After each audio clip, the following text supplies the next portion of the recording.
في لقاء جوارديولا النيل مع كارلو انشيلوتي النيل اللي هو جد كولر، يعود الاهلي الى حيث ينتمي، الى الصداره. فيلا بينا نشوف.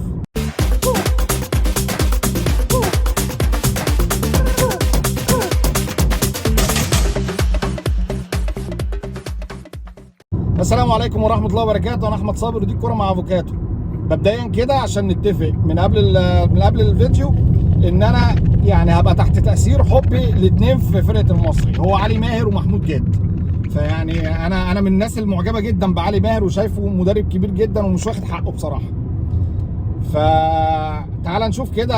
انا كنت دايما بقول عليه ان هو جوارديولا النيل، المدرب اللي خد الاسيوطي وغلب الاهلي وعمل كوره شبيهه جدا بكوره جوارديولا بتاعت البيلد اب ومن رجل لرجل ونطلع بالكوره والكلام الحلو دوت اللي دلوقتي بقى موضه يعتبر في العالم كله. كان متهيالي اول حد او اكتر حد عمله في مصر في الفتره اللي فاتت ده كان علي ماهر.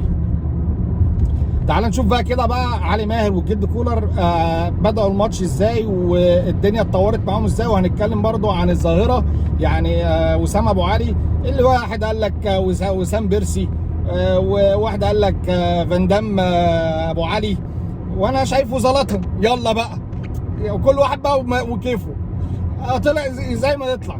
بس خلينا نأجل الكلام عن وسام لاخر الحلقة ونتكلم بقى فنيا عن اتنين مديرين فنيين عملوا ايه، دخلوا الماتش ازاي. خلينا نشوف كده علي ماهر الاول ابتدى ازاي. علي ماهر بيلعب 4-2-3-1 بحسين فيصل تحت الفراوده كان برقم 10 والشيمي جناح، وفي نفس الوقت ميدو جابر الجناح الثاني، وفي القلب كان جاي الطفل المعجزه صلاح محسن اللي ما عملش اي حاجه. بس خلينا نتكلم بس في حته ان برضو هو بيصمم على طريقه اللعب بتاعته، وهو دايما بيحب الناس تبقى لعيبه كوره ولاعيبه كويره، وفي وجود برضو الراجل التونسي اللي هو اسمه زدام ولا زدام ولا مش عارف اسمه غريب شويه كده كبيلعب 8 في وسط الملعب.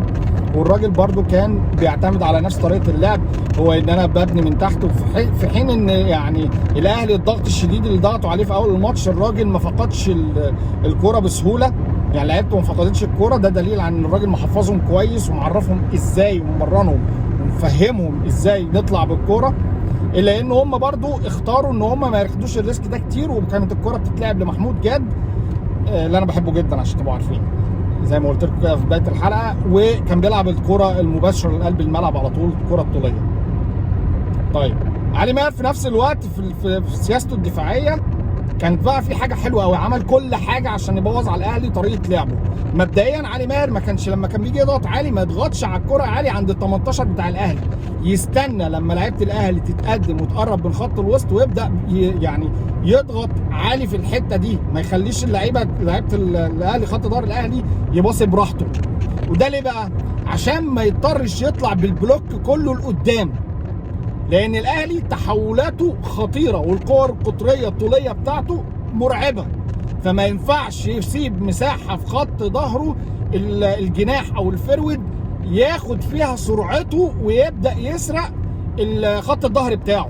فهو كانت ذكيه جدا، وفي نفس الوقت كان مأمن كويس قوي على الجنبين بتوع الملعب. ولذلك الاهلي الشوط الاولاني تقريبا ملوش غير فرصه واحده، في حين ان فرقه المصري كان عندها فرصه، كان كره اتلعبت بالعرض واتلعبت بالهيد كانت في منتهى الخطوره لولا انها راحت فوق العارضه. ساعدوا في كده بقى ايه؟ الحاله اللي بدأ عليها الاهلي، لدرجه ان انا تخيلت ان في مشكله بدنيه عند الاهلي، ان اللعيبه الريتم كان بطيء جدا. في نفس الوقت في تفصيله صغيره كده في وسط الملعب، وهو ان الاهلي كان بيلعب 4-3-3 بان اكرم توفيق اللي كان واخد 8 وكريم ندفد كان واخد 6. طيب الحته دي شويه فيها كلام. اكرم توفيق هو الراجل حطه 8 عشان فكره الضغط من قدام، ياخد منه قوه وشراسه الضغط بتاعت اكرم توفيق في المراكز المتقدمه. لكن كان عندي مشكله ان حته افتكاك الكره، يعني فرقه زي فرقه المصري الراجل بيعرف ازاي يخرج، علي ماهر محفظهم ازاي يخرجوا. لما المعركه بقى بتتنقل من قدام وحته الضغط دي بتتضرب وتروح لخط الوسط، كريم ندفد ما عندوش الشراسه بتاعه اكرم عشان يفك لك الحته دي. ولذلك انا رايي ان كريم نيدفيد هو في مكانين في الملعب بيلعب فيهم ما طلعوش منهم، يا تلعبوا باك يمين وده الاختيار الثاني بتاعك، يا اما تلعبوا 8 بتاعت عمرو السوليه، 8 اللي ما فيهاش اي كلام، 8 الكلاسيكيه اللي هي كانت في 4-2-3-1، اللي كنت تلعب ب 2-1-6-1-8 بس. ما تاخدش من كريم نيدفيد حاجه ثانيه، يعني ما تعملش زي حسام بدري وتقول لي العبه جناح اصل الكوره الانفجاريه، لا هو 8 يلعب من قدام لانك هتاخد منه احلى كوره في المكان ده لان انا شفت كريم نيدفيد وهو لسه شبه، يعني انا بكلمك من خلفيه ان انا في لعيبه اتفرجت عليها وتابعتها من وهو صغير، زي مثلا مصطفى شوبير، انا كنت بتفرج عليه من وهو لسه شبه، كان بيعمل حاجات خرافيه، ولذلك انا كنت من اكتر الناس تقول ان مصطفى شوبير ده، يعني انا بقول لك اهو مصطفى شوبير هو الجول او الحارس الوحيد في مصر اللي لو خد فرصته هو القادر على تكسير ارقام عصام الحضري، مع ان عصام الحضري جه في جيل قوي جدا جدا. فنرجع تاني للماتش، التفصيله الصغيره ديت هي اللي كانت فارقه شويه ومخليه علي ماهر مش سايب الاستحواذ للاهلي، الفروق بتاعت الاستحواذ ما هياش كبيره، الاهلي حاجه و50 وهو 46، كلام فاضي، يعني الاهلي ما كانش مستحوذ على الكوره. لما نزل الشوط الثاني الاهلي ابتدى يسرع الريتم، وده عالج العيب بتاع خط الوسط، ده عالج العيب بتاع خط الوسط بتاعنا، ان الكوره اتحولت دايما على الاجناب، وفي نفس الوقت حته بقى امام عاشور ودوسته على الكوره بالسنه الزياده دي اللي مزهقاني بصراحه. يعني امام لو يعني امام فكر في الكوره يعني بشكل اسهل من كده، انت عندك كوره حلوه قوي، لكن الفرق بينك وبين قفشه ايه؟ ان قفشه بينزل عشان يلاعب الفرقه مش عشان هو اللي يلعب.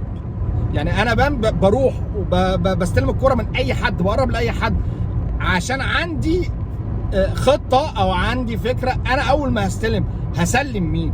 انت بتاخد وقت شويه عشان تفكر هتسلم مين، وبتاخد وقت انك تدوس على الكوره شويه وعايز تروح بنفسك، لا حط في دماغك ان انت دلوقتي بتلعب دور البلاي ميكر بتاع الفرقه، فيعني حط الحته دي في حساباتك. الحاجه الثانيه بقى وهنروح للهدف على طول، ان رضا سليم مع ان احنا جايبينه من الجيش الملكي على انه وينج يمين، بس رضا سليم لما بيروح الناحيه الثانيه بتحس ان هو مرتاح قوي قوي. وفي نفس الوقت كريم فؤاد تحس كده ان هو لما رضا سليم ده راح له، وبعد ما كولر عمل التغييرات امام عاشور هو اللي راح الوينج بتاعه، الواد تحسه انه انفجر كريم فؤاد. رضا سليم راح بكره حلوه قوي، وهنا الفوارق الفرديه والكواليتي بتاع اللعيبه، يعني اتنين مدربين تقال قوي في راي علي ماهر، لعب ماتش لو عنده امكانيات زي امكانيات بيراميدز كان هيعمل فرق كبير جدا. الراجل بامكانيات اقل من امكانيات بيراميدز عمل الكره اللي انت شفتها دي، وحرم الاهلي من انه يصنع فرص زي ما عمل في ماتش بيراميدز مثلا. يعني الاهلي ماتش بيراميدز كان مرتاح اكتر من ماتش المصري. علي ماهر عمل ماتش اعلى كتير، عارف انك هتقول ان انا كده متحيز له، بس بصراحه هو مدرب جامد. كوره بقى هنا الفوارق الفرديه، رضا سليم يعدي ويروح باتنين بالشكل ده ويهوشهم على انه يخش لجوه ويطلع لبره، لان هو بيلعب بيمينه، فالناس كلها افتكرت ان هو هيحتاج يكسر لجوه، فيروح ويلعبها بشماله بالكواليتي ده ويطلع بقى يعني فان بيرسي، زلاتان، زي ما تسميه بقى، يعني فان دام، زي ما انت عايز، يطلع وسام يحطها بدماغه في الكوره دي. الراجل دوت جاله يعني شبه فرصه الشوط الاولاني ما جابهاش، محمود جد شالها، وفي نفس الوقت لما جات له الفرصه الثانيه الراجل ما جلاش. نسبه تهديفيه مش يعني صعبه قوي انك فرصه تجيلك في ماتش، هو جاله فرصه بعديها على طول انفراد وجاد شالها. خد بالك جاد برده شال امبارح كوره من رامي ربيعه، رد عليه الشناوي بكوره ميدو جابر، فيعني صعب قوي النسبه التهديفيه بتاعت الراجل دوت، يعني صعب قوي. جات لك فرصه خلصت. الراجل ده ارتقى في نص موسم انه بقى تاني هداف الدوري على الراجل بتاع بيراميدز. فيعني وسام مهاجم دورنا عليه